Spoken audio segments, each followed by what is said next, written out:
Assalamu alaikum. Welcome to my channel English Grammar Fun, and I cordially welcome you all to my today's lesson. आज हम देखेंगे जी quick revision of past tenses. जैसा कि पहले मैं पास्ट टेंसेस के बारे में आपको बता चुका हूँ और हम कुछ नया भी हर रोज़ सीख रहे हैं, तो इसलिए रिवीजन भी ज़रूरी है ताकि आप लोग भूल ना जाएं और जो लोग आज फर्स्ट टाइम देख रहे हैं वो भी टेंसेस के बारे में अंडरस्टैंडिंग हासिल करें। तो आज हम कवर करेंगे जी पास्ट टेंसेस को, जिसमें स्पेसिफिकली हम फोकस करेंगे पास्ट इंडेफिनिट टेंस और पास्ट कंटिन्यूस टेंस को। तो सबसे पहले स्टार्ट करते हैं पास्ट इंडेफिनिट टेंस से। इसके सिग्नल वर्ड्स की बात करते हैं। यस्टरडे, अगो, लास्ट या प्रीवियस। अगर कहीं भी आप इन वर्ड्स को देखते हैं किसी भी एग्ज़ाम में, तो आप ये जान लें कि अगर सादा फ़िक्रा है तो इसमें सेकंड फॉर्म ऑफ वर्ब का इस्तेमाल करेंगे। अगर नेगेटिव या इंट्रोगेटिव है तो उसमें डिड प्लस फर्स्ट फॉर्म का इस्तेमाल आपने करना है।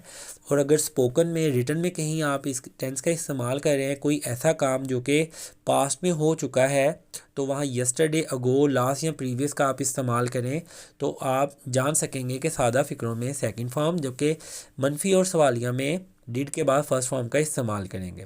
फॉर्मूले को डिस्कस करते हैं इन डेप्थ।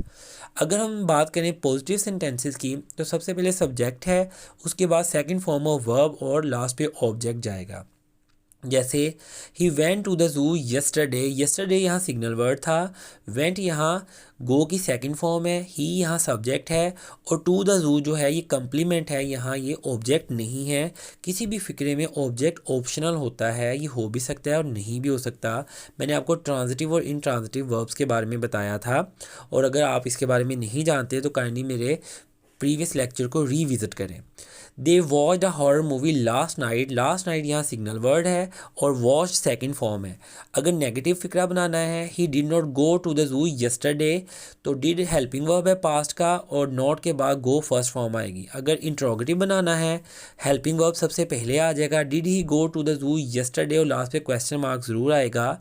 नेगेटिव और इंट्रोगेटिव में आपने डिड के बाद फर्स्ट फॉर्म ऑफ वर्ब का इस्तेमाल करना है। डिड क्योंकि ऑलरेडी डू या डज की सेकंड फॉर्म है, हेल्पिंग वर्ब की सेकंड फॉर्म है, इसलिए इसके बाद दोबारा हम सेकंड फॉर्म ऑफ वर्ब का इस्तेमाल नहीं करते। तो मैं दोबारा इसके बारे में बताऊं कि सादा में हमने सेकंड फॉर्म ऑफ वर्ब का इस्तेमाल करना है, मनफी और सवालिया में डिड के बाद पहली फॉर्म लगानी है। आइए जी अब देखते हैं पास्ट कंटिन्यूस टेंस के बारे में। इसके फॉर्मूले को देखते हैं। सबसे पहले सब्जेक्ट है, फिर वॉज या वर और फिर first form of verb plus ING और लास्ट पे ऑब्जेक्ट जाएगा। पास्ट कंटिन्यूस टेंस का हम इस्तेमाल इसलिए करते हैं, पास्ट में अगर किसी काम के जारी रहने के बारे में हम बात करना चाहें तो हम पास्ट कंटिन्यूस टेंस का इंतखाब करते हैं। आपने इसके हेल्पिंग वर्ब जानने हैं, वॉज या वर हैं।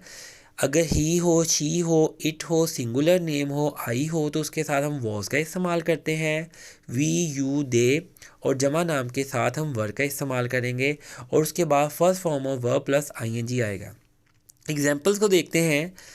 शी वॉज कुकिंग फूड, वो खाना पका रही थी। दे वर वॉचिंग टीवी, वो टीवी देख रहे थे। I was not teaching to 10th class, अगर नेगेटिव बनाना है तो हेल्पिंग वर्ब के फ़ौरन बाद आप नोट का इजाफा करेंगे, बाकी सारा स्ट्रक्चर वैसा ही रहेगा।